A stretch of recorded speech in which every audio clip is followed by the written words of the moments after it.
Hola, hola, hola, hola, ¿se escucha bien? Bueno, buenas tardes. Damos la bienvenida a la segunda tarde, la segundo atardecer, atardecer científico. La verdad que estamos muy contentos de recibir a Esteban Serra y Oscar Botazo, dos científicos, dos investigadores que hemos invitado y que la verdad que agradecemos mucho la generosidad de estar un ratito de esta tarde con nosotros. La idea, como ayer, es poder preguntarnos, poder encontrar algunas respuestas, pero sobre todo trabajar desde un lugar científico algunas formulaciones que aparecen desde el sentido común, muy invadidos por opiniones, por el mundo de la opinión, muchas veces traído de la mano de mucha opinión, opinólogos, opinólogas, que dicen muchas cosas en torno a lo que está pasando, y nosotros decimos que desde este lugar, que es un lugar que se dedica a la socialización del conocimiento científico, no podía darle la espalda a este tipo de cuestiones, y por eso armamos estas tardecitas que van a continuar todos los jueves de febrero. Así que bueno, los dejo con Esteban, con Oscar. Vuelvo a agradecerles y después nos vemos en la instancia de las preguntas. Muchas gracias, Guillermo. Muchas gracias, Guillermo, por la invitación, obviamente, y a todos por venir. La idea de estos 20 minutos es contarle un poquito cómo fue este año, o cómo ocurrió que estuvimos ayudando a los médicos, porque el diagnóstico lo hacen los médicos, a hacer el diagnóstico de esta enfermedad COVID-19 transmitida por este virus, ¿no? El SARS-CoV-2. Y le puse esto una historia corta que nos parece eterna porque es así. Esto pasó en un año y a veces parece que fue un montón de tiempo. Así que para empezar con una línea de tiempo, la infección en Wuhan empezó en algún momento en diciembre. Probablemente algunos meses antes, algunos casos, pero en diciembre se detectó. El 31 de diciembre ya la OMS anuncia que hay una neumonía de causa desconocida. El 7 de enero ya la OMS sabe que es un coronavirus y dice hay un coronavirus que está produciendo una neumonía atípica. El 10 de enero se publica el genoma de ese coronavirus, el primer genoma. Es una velocidad astronómica. En 10 días prácticamente había una secuencia genómica de este virus. El 28 de enero se encuentra el primer aislamiento fuera de China, en Australia, y el 11 de febrero ya la criatura tiene nombre, se llama SARS-CoV-2 y la enfermedad se llama COVID-19. La pandemia se declara oficialmente el 11 de marzo. Y para darles una idea, el 18 de marzo, en una base de datos, porque que no es la única, había ya 700 secuencias genómicas distintas, o de aislamientos distintas, todas muy parecidas, ya realizadas y publicadas. Entonces, este es el virus, ya probablemente ayer se lo haya mostrado con más detalle. El virus está compuesto por una estructura de proteínas y membranas, y en el interior tiene ese genoma que es de RNA de simple hebra. Y la estructura está formada por una proteína N, que es la proteína del nucleocápside, que es la que se interacciona con el ARN, una proteína E, una proteína M y la famosa proteína de la espícula, que es la proteína que usa el virus para unirse a los receptores. Y tiene una membrana de doble capa. ¿Cómo detectamos el virus? Entonces, podemos detectar el virus detectando la presencia de esta molécula de ARN de simple cadena, que es el genoma del virus. Y esto se hace mediante la técnica de PCR. mayoritariamente. Hay algunas otras técnicas que también se usan. También podemos hacer la detección de antígenos, o sea, no detectar el ARN del virus, sino detectar alguna de las proteínas, que también están, en este caso, en el tracto respiratorio. Si fuese un virus, estos son conceptos bastante generales, ¿no? Si fuese un virus que está en la sangre, podríamos detectar los antígenos en la sangre. Y también podemos detectar anticuerpos, que reconocen algunas de las proteínas del virus, ¿no? O sea, esto ya son proteínas de las personas infectadas, que el sistema inmunológico, para eliminar el virus, para defenderse del virus, produce anticuerpos. A esto le solemos llamar diagnóstico directo, porque estamos evidenciando en forma directa la presencia del virus a través de su genoma o a través de alguna de las proteínas que son componentes del virus. Y para eso, como decía, la PCR en particular es una técnica que no me voy a detener a explicarla porque no tiene mucho sentido acá, que lo que hace es amplifica y detecta algunas regiones del virus, la que nosotros decidimos que queremos amplificar y después detectar. Es una técnica muy poderosa que a partir de algunas copias de ácidos nucleicos genera una cantidad enorme de copias que son fáciles de detectar y de caracterizar. Y en este caso lo que detectamos son las proteínas del virus, antígenos, ¿no es cierto? Por el contrario, la detección de anticuerpos es lo que nosotros llamamos el diagnóstico, y acá hay un error, indirecto, no directo. Es un error por copiar y pegar, pero indirecto, en el cual lo que nosotros detectamos no son los virus, sino vendría a ser ya la cicatriz de la presencia del virus en el organismo a través de la respuesta del sistema inmune. ¿Qué herramientas tuvimos para hacer diagnósticos todo este tiempo? Bueno, en febrero, a principios de febrero, el CDC, que es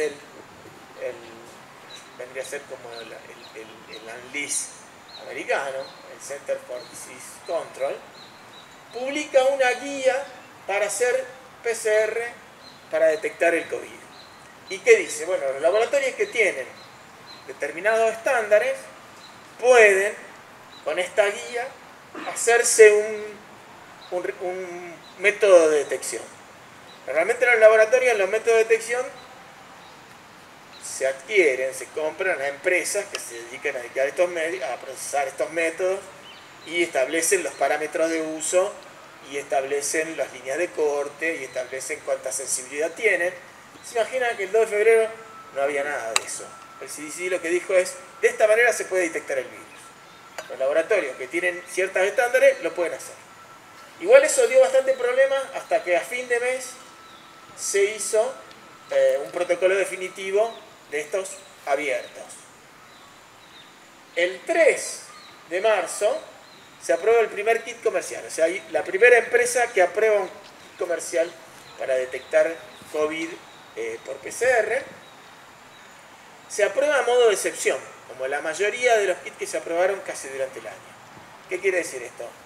Se aprueban reactivos para ser usados, pero que a lo mejor en otras condiciones, unos años antes, no se hubiesen aprobado. Ahora les voy a tratar de explicar por qué. Porque obviamente para generar reactivos hay que conocer la enfermedad y estábamos tratando de conocer la enfermedad y diagnosticarla al mismo tiempo. El 14 de abril se aprueba el primer test de anticuerpos y el 5 de mayo se aprueba el primer test rápido de antígenos. Y para septiembre ya había una cantidad de reactivos disponibles más importantes. Esto es para, no me acuerdo qué día de septiembre, 160 kits de reactivos de PCR, 42 de anticuerpos y 5 de antígenos. Así todo, esto estamos en septiembre, había en el mundo una avidez enorme por estas cosas. No era tan fácil conseguirlos. No llegaban. Uno pedía a los proveedores y había que ver cuándo venían. En Argentina, el 7 de abril, se hizo la secuencia de la primera secuencia de un genoma de un aislamiento de Argentina. El 7 de mayo se aprobó un kit que no funciona por PCR, funciona con otra técnica que se llama LAMP, es una técnica más sencilla, pero igualmente sensible. Esto lo hace la Fundación Leluar en colaboración con el CONICET, es un kit que se llama NeoKit. El 15 de mayo se aprueba, primero el test de anticuerpos, después el NeoKit, que lo hace la Fundación Mister, el Instituto Mister con la Fundación Casará y el CONICET. Y recién en septiembre hay un kit aprobado de RT-PCR que lo hace la empresa Detmol, que es una empresa de la incubadora del CONICET aquí en Rosario, con la empresa Wiener Lab, que es una empresa de Rosario que produce reactivos hace muchísimo tiempo. Entonces, esto también es para darle una idea de que en abril, en mayo, en junio, en julio, había que hacer, todo el mundo, las autoridades, pero también la gente, reclamaba que se hagan testeos, o bueno, análisis. La palabra testeo a mí no me gusta, son análisis, básicamente, análisis de determinación. Y los reactivos que había disponibles no eran los mejores reactivos, o no estaban siempre disponibles, ¿no? De hecho, durante todo el año, el tiempo que yo estuve trabajando en el Hospital Baigorria, en el Hospital Eva Perón de Belgrano de Baigorria, en 5 o 6 meses usamos 6 o 7 kits diferentes, ¿no? Que es algo que uno no trata de hacer en el laboratorio. Cuando tiene algo que funciona bien y lo maneja, trata de usar siempre lo mismo. El problema es que no había todo el tiempo lo mismo. El proveedor un día tenía uno, otro día tenía otro. Bien, entonces, ¿de qué se trata el diagnóstico? Básicamente, esta es una curva de lo que podría pasar, o lo que estaría pasando con la viremia, con la presencia del virus, en una persona que tiene el sistema inmune sano, que nosotros decimos es inmunológicamente competente, ¿no? Hay una exposición, ya antes de la aparición de los síntomas, que en este caso es el día 0, hay un aumento de la cantidad de virus, y después se llega a un máximo y estos virus decaen. Esta cantidad de virus disminuye, ¿no? ¿Por qué disminuye la cantidad de virus? Porque aparecen los anticuerpos, ¿no? Entonces, la respuesta inmune genera anticuerpos que ayuda a eliminar los virus. Estos son los anticuerpos IgG, que son los que duran mucho tiempo, pero un poquito antes de los IgG aparecen unos anticuerpos que se llaman IgM, que duran poquito tiempo, pero que son más tempranos. O sea que uno, básicamente, el diagnóstico que uno puede hacer es ver la presencia del virus, como le dije antes, ver las IgG, ver las IgM o ver las dos mezcladas, ¿no? Que también es una manera de tener un poquito más de sensibilidad. Ahora, esto que yo les muestro acá tiene una escala de días que refleja más o menos bien, más o menos, seguramente alguna gente tendrá algunas diferencias, con lo que pasa con el SARS-CoV-2, ¿no? Esto es más o menos lo que dura la viremia y el tiempo en que empiezan a aparecer los anticuerpos. Esta gráfica es una gráfica que nosotros podríamos hacer para un montón de enfermedades. Para un montón de enfermedades virales y aún para enfermedades no virales. Es una gráfica general. Esta gráfica, antes de empezar a hacer diagnóstico, ya sabíamos que era así, o que iba a ser así, pero no sabíamos los tiempos. No sabía si esto iba a durar mucho, si esto iba a durar poco. Y para saber cuánto dura la viremia, cuánto aparecen los anticuerpos, cuánto duran los anticuerpos, que es una pregunta que todavía nos estamos haciendo, porque estamos midiendo anticuerpos desde hace 6-7 meses. Entonces no podemos saber si duran más que ese tiempo, porque no hay datos. Entonces digo, esta gráfica es una gráfica de un promedio de la situación de un montón de gente. ¿Por qué? Y porque hay gente que tiene la viremia más baja, o la viremia más corta. O hay gente que tiene los anticuerpos más altos o los anticuerpos más bajos, porque no somos todos iguales. Hay una contextura inmunológica, así como tenemos una contextura física, tenemos una contextura genética, tenemos una contextura inmunológica, y las personas responden de manera distinta. Y además, un problema adicional con este virus es que es un virus que ha atravesado la barrera de especie hace poco, y por lo tanto también produce una variabilidad de situaciones más grandes. En general, las enfermedades o los patógenos coevolucionan con sus hospedadores, en este caso nosotros, y establecen una situación más o menos estable, ¿no? Donde si uno, hablamos del virus de la gripe, sabemos que la gripe dura 7 días, ¿no? Como se dice, yendo al médico, dura 7 días, y si uno no va al médico, dura una semana, ¿no? Básicamente, si uno tiene el sistema inmune en buen estado, ya sabemos que dura eso. El SARS-CoV-2 no es tan fácil todavía determinar cuánto dura. Estos son datos genéricos o genéricos, no, promedio de una cantidad de pacientes, que obviamente hoy esos datos los tenemos. Hace 7-8 meses eran mucho menos datos para hacer una cosa así. Entonces, ¿cómo se mueve el diagnóstico en esta curva? Perdón, esta es la curva general. Al principio, antes de la aparición de los síntomas, en general la PCR va a dar negativa, o probablemente unas horas o un día antes de la aparición de los síntomas podemos tener un hisopado positivo.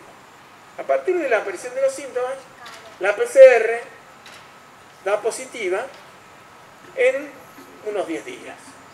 Y después hay algunos días donde la PCR ya puede tener valor positivo o valor negativo, y después se negativiza. Esto es, repito, en el caso de una persona que tiene el sistema inmune en buen estado, y es un promedio de la situación de muchas personas.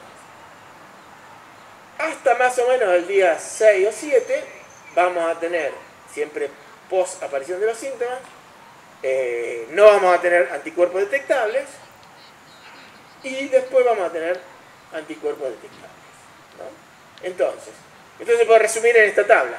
Si tenemos la PCR negativa, la IgM negativa y la IgG negativa, es un diagnóstico negativo. Si tenemos la PCR positiva, pero las inmunoglobulinas negativas, estamos en el inicio de la infección. Después va a aparecer la IgM y podemos en algún momento, en un periodo corto de tiempo, tener positivo tanto la PCR como la IgM, y estamos en el momento activo de la infección. Y después lo que va a aparecer es que va a desaparecer la positividad de la PCR, y vamos a tener la IgM y la IgG positivas, y después la IgG sola positiva. Y en este caso consideramos que la infección se resolvió, ¿no? Y esto, como decía antes, la IgG y la IgM se pueden medir por separado o se pueden medir juntas. Hay algunos kits diagnósticos que miden las dos juntas, sobre todo al principio. Ahora ya se usa menos, pero al principio esto daba sensibilidad. Cuando no sabíamos cuál era la sensibilidad de los métodos, medir las dos inmunoglobulinas era tener más herramientas de diagnóstico que medir una sola. Ahora esta situación puede cambiar un poquito, porque hay gente que de repente tiene la IgM y la IgG y sigue teniendo la PCR positiva, y hay gente que ya no tiene más la IgM porque desapareció y tiene la IgG y sigue teniendo la PCR positiva, y estos son los casos donde el sistema inmune no está ganando la batalla, y a pesar de que hay anticuerpos, ¿no?, seguimos teniendo viremia y podemos seguir teniendo problemas.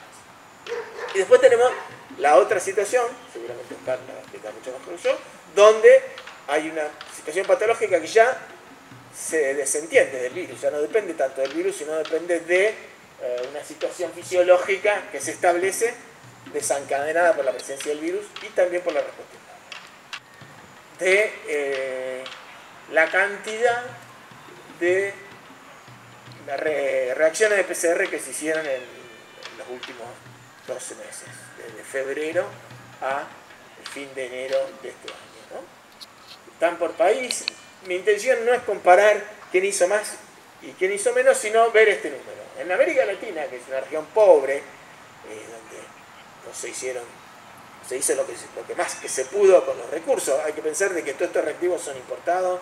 Aún los que se producen en Argentina tienen componentes importados y son caros. Estamos hablando de 65 millones de reacciones. Y si uno mira más a nivel mundial, el número está arriba de los 1.000 millones de reacciones.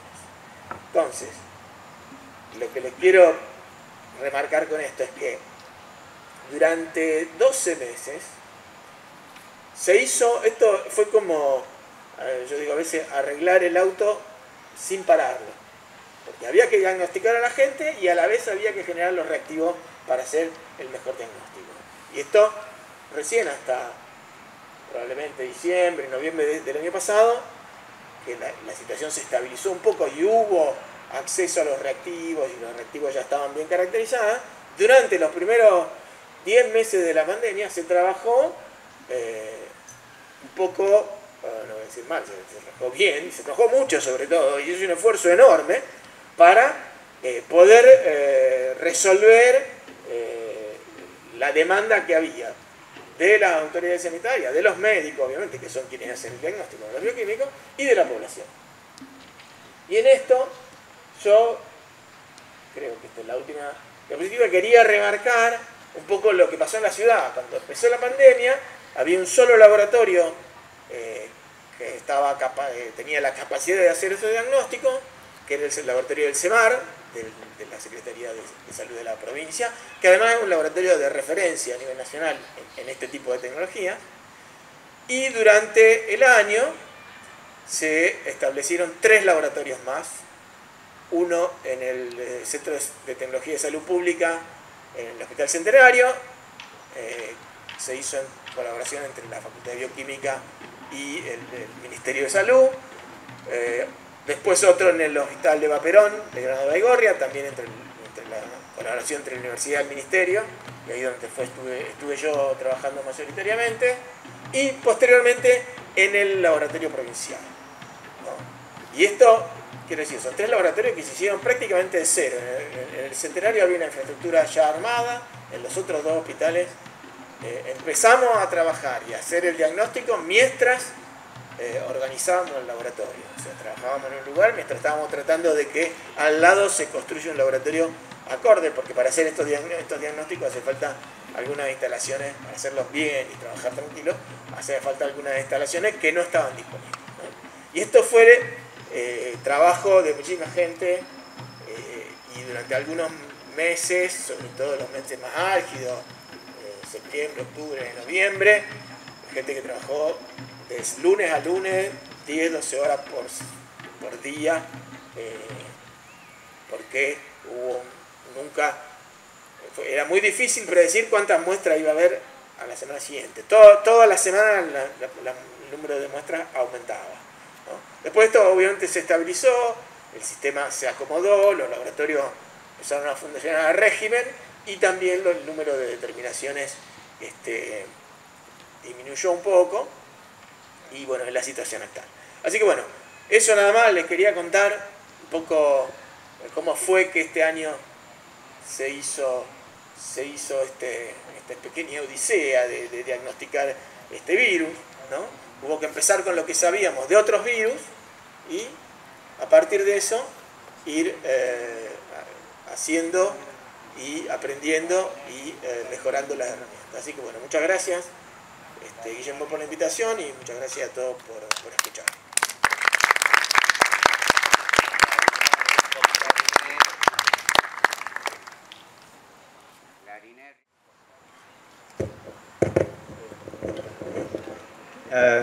Bueno, buenas tardes.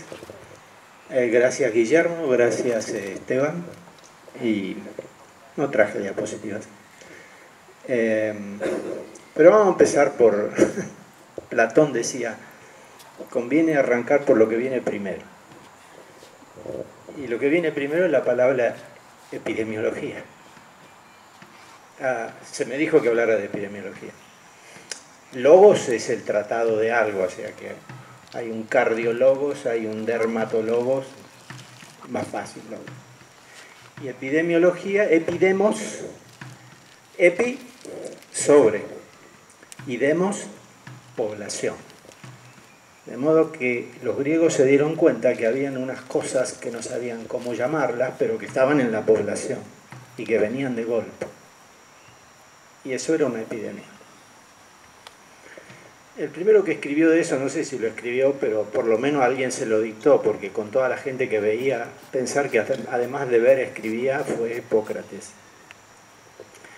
Hipócrates estaba una vez en Macedonia y apareció una peste en Macedonia. Y cuando la peste pasó, se llevó todo lo que tenía que llevar, se dio cuenta que los únicos que no habían hecho la peste eran los que trabajaban en la fragua, los que forjaban espadas. Y dijo Hipócrates, el fuego con la peste no se lleva bien. Y obviamente en la fragua los microbios escapan olímpicamente. Este bastardo se muere a 56 grados, imagínense que en una fragua no habría quedado nada. Bueno, no vamos a hablar de historia de la medicina porque sería muy largo. Eso queda allí. Hay una larga noche que se llama la larga noche galénica y todo recomienza en el Renacimiento, qué casualidad. Y en el Renacimiento, fin del siglo XV, aparece una cosa tremenda en Europa, que fue la sífilis. En realidad probablemente haya estado, pero epidémicamente se da allí. No vamos a hablar cómo pasó, pero bueno, ustedes saben que este virus necesita la transmisión aérea. El toxoplasma necesita un gato o un perro. El Trypanosoma cruzi necesita una vinchuca. La sífilis necesita que la gente se haga un saludo mucoso. Con lo cual, la sífilis no tiene el futuro asegurado. La gente se va a vincular mucosalmente, de modo que siempre se va a transmitir. Y bueno, en ese lugar apareció un señor que se llamaba Girolamo Fracastoro, y escribió el primer libro de epidemiología, De Morbus Contagiosum. Y ahí se empezó a dar vuelta esta palabrita, y el que la funda en la medicina moderna es John Snout, si ustedes quieren, Juancito Nieves, en Inglaterra con el cólera, que es otra historia muy interesante. Pero ¿qué hizo John Snout? Tomó el mapa de Londres y ponía alfileres en los lugares donde se producían los casos. Pensemos en la ciudad de Londres como un rectángulo y el Támesis que lo cruza, y él veía que los casos se agregaban en la zona aguas abajo de Támesis y cerca de algunas tomas del agua, y dijo, hay algo que viene por el agua. Y entonces hizo una prueba de concepto, una cosa fantástica. Dijo, pues si la gente que toma esta agua, hacemos la inversa, ponemos las tomas de agua en el Támesis, agua arriba, y si la culpa la tiene el agua, aunque vivan abajo, pero tomando el agua de arriba, no se van a enfermar. Y andó, y andó. Y no se enfermaron. Y dice John Snout, evidentemente el cólera lo transmite algo vivo, que ha de ser una célula. 1850. Y después, ¿qué venía? Tenía que venir una cosa que se llama la fase isquioglútea de la investigación, que traducido en buen romance se llama culo y silla. Y hay que ponerse a mirar en el microscopio, y 30 años después vinieron los señores que lo identificaron a estas células y las llamaron microbios. Y todo el mundo estuvo más tranquilo porque los demonios tuvieron nombre. Ya no era una señora con una guadaña, ahora era Vibrio cholerae. Y ya tenemos epidemiología. ¿Pero por qué le pusimos pandemia? Porque epidemia es epidemos y pandemia es pandemos. Demos es población. ¿Y pan quién es? Bueno, sí, yo sé que hay negocios que venden algo amasado con harina, pero no es ese caso. Había un semidios griego, yo no lo saco el Kinifsei, pero seguro que cuando estoy dando una clase me llama al celular. Si tuviera la misma suerte. Y este diosito era muy feo, pero feo horrible realmente. Y ustedes saben que en el mundo los triunfos se individualizan, pero las derrotas se socializan. Y como era tan feo, dijeron, ¿quién es el padre de este adefesio? Todos. Nadie se quiso arrogar la paternidad. Y en griego todo es pan. Entonces, pandemia quiere decir sobre toda la población. Y obviamente la pandemia que más tenemos cerca en la historia escrita es la de 1347 de la peste bubónica, que sacudió a Europa y, dependiendo de las regiones, mató entre el 25 y el 50% de la población. De modo que si uno llegaba a una aldea europea, después de 3 años podría haber encontrado a la mitad de la gente. O sea que el horror la humanidad ya lo batió. Entonces, bueno, ahora tenemos epidemiología. ¿Y qué tiene que hacer la epidemiología? Pues bien, tiene que describir estas nuevas cosas que aparecen, que nunca dejarán de aparecer. Esta es la que tenemos ahora, pero vaya a saber qué va a haber en un futuro. De la manera que nosotros invadimos los ecosistemas, no podemos tener buenas noticias porque somos muy torpes. En realidad, torpes y a veces desencajados. Creemos que podemos arrasar cualquier cosa. Esteban y yo nos hemos divertido con algunos parásitos que son las leishmanias, y las leishmanias están porque nosotros nos metimos en bosques donde no teníamos que ir de esa manera. Y ahí estaba el parásito, estaba el vector y nos picaron porque los vectores comen sangre. ¿Qué va a hacer? Y puede ser sangre de mamífero, y entre los mamíferos estamos el hombre. Pues bien, hay que describir.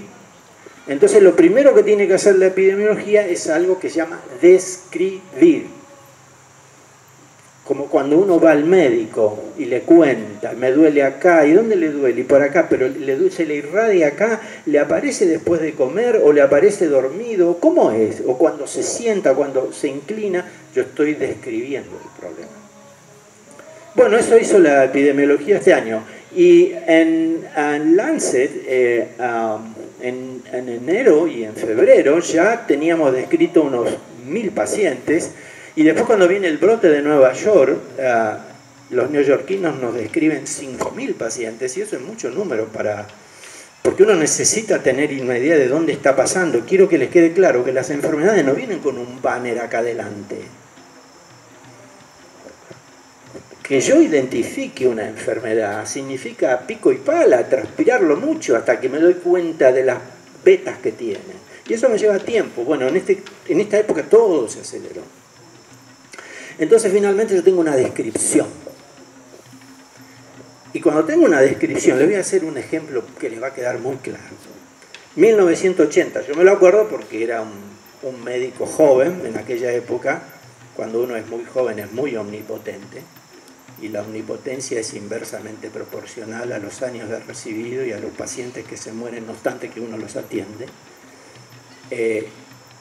Apareció una enfermedad que se daba en un distrito de San Francisco que se llamaba el distrito 19, que tenían sarcoma de Kaposi, neumocistis, o tenían un herpes diseminado, o una candidiasis, y todos compartían el riesgo de la droga endovenosa, de la drogadicción, o de la hemofilia, o de conductas de intercambio de muchas parejas sexuales. Con lo cual dice, bueno, todos estas personas tienen un cuadro inmunológico que solo se da si hay una inmunodeficiencia. Pero esa inmunodeficiencia no nació con ellos, apareció ahora. Entonces, ¿qué digo? Que es un síndrome de inmunodeficiencia adquirido. ¿Y qué lo puede producir? Ahí tiene que venir la explicación. O sea, lo primero es la descripción, después tiene que venir la explicación. Y acá tuvimos que hacer explicaciones que fueron rápidas. En 1980, encontrar el virus, todavía no teníamos tanta biología molecular como ahora, nos llevó un par de años. Pero ahora nos llevó. El primer brote probablemente en Wuhan haya sido fines de noviembre y el 7 de enero SARS te pescamos. Entonces, eso es lo primero. Y digo, bueno, esta es la causa etiológica de la enfermedad. Ah, fenómeno, qué bien, ya está, lo sé. Pero todos los que se infectan se van a enfermar, ¿no? ¿Cuántos? Y se enfermarán 5 o 10%. ¿Y por qué no se enferman todos? Porque además de esa causa hay otras causas que tienen que ver con el estado propio que yo tengo. Y eso se llaman causas secundarias, cocausas.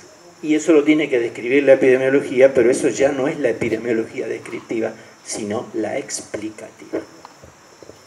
Y bueno, y así avanzamos y supimos que había factores de riesgo, y de hecho lo es la hipertensión, la insuficiencia cardíaca, la insuficiencia renal, la diabetes, las inmunodeficiencias, el EPOC, etcétera, etcétera. Epidemiología explicativa, factores de riesgo. Y finalmente, la epidemiología tiene un sistema de estudio clínico que se utiliza para que la gente, Esteban y los equipos que dirige Esteban, puedan hacer lo que nosotros llamamos ensayos clínicos diagnósticos. ¿Qué valor tiene esta prueba en términos de cuántos de los enfermos tienen la prueba positiva y cuántos de los no enfermos tienen la prueba negativa? Fundamental para que el médico sepa con qué se va a manejar. Y finalmente, la epidemiología aportando otro conocimiento básico para poder hacer lo que ahora estamos leyendo, que son los benditos ensayos clínicos preventivos, le hace vacunas o terapéuticos. De modo que todo arrancó allá en 400 a.C., un poco menos. Entre Platón y Aristóteles se había muerto Pericles. Pericles se murió de peste. La peste se llevó a Pericles. Y fíjense ustedes lo terrible que es la peste. ¿Por qué fue terrible para Atenas? Porque Pericles no se podía reponer. Atenas no tenía otro Pericles. Tenía ese. Y perder a Pericles significó el quiebre del apogeo de Atenas. Fíjense lo que hace una peste. Ya Atenas no pudo volver a ser esa polis porque Pericles ya no está para garantizar esa polis. Pues bien, vino desde esa época, caímos en la sífilis, fuimos al cólera y después aprendimos muchas cosas. De modo que descripción, explicación, y finalmente cuando hagamos ensayos diagnósticos y preventivos y terapéuticos, haremos lo último que necesita la medicina, por la cual la gente va al médico, que es la predicción. Doctor, usted me dijo lo que tengo, me dijo de dónde me viene, ¿y ahora qué hacemos? Y entonces yo que le digo, bueno, si usted toma tal cosa, estamos en condiciones de pensar que esto va a ser tic-tac, tuk-tuk. La bruja, la lechuza, la campana de vidrio. Predicción, todos tenemos miedo, angustia. El acto médico es un acto entre dos personas, solo que hay uno que tiene más miedo que el otro. Generalmente. Y eso a veces, esas asimetrías pueden hacer daño. Esperemos que no. Finalmente, entonces, por descripción, por explicación y por predicción, a la enfermedad la empezamos a enlazar. Te estoy agarrando, dijo una gran 7. Te estoy enredando, te tengo. Y en la medida que te tengo, cada vez me pongo más seguro en lo que voy a decir. Me siento más firme porque el conocimiento me permite esa seguridad. Entonces ahora todos tenemos creencias en la vida, todos, porque somos humanos y los humanos somos gregarios y nos ligamos a cosas y por eso estamos religados y por eso algunos pueden tener religión, pero aunque no tengamos religión, todos tenemos religiosidad porque nos ligamos.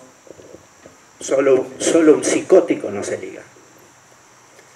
Pero lo importante en investigación es ligarse a creencias validadas, que es lo que vos decías, Guillermo, o sea, la opinología.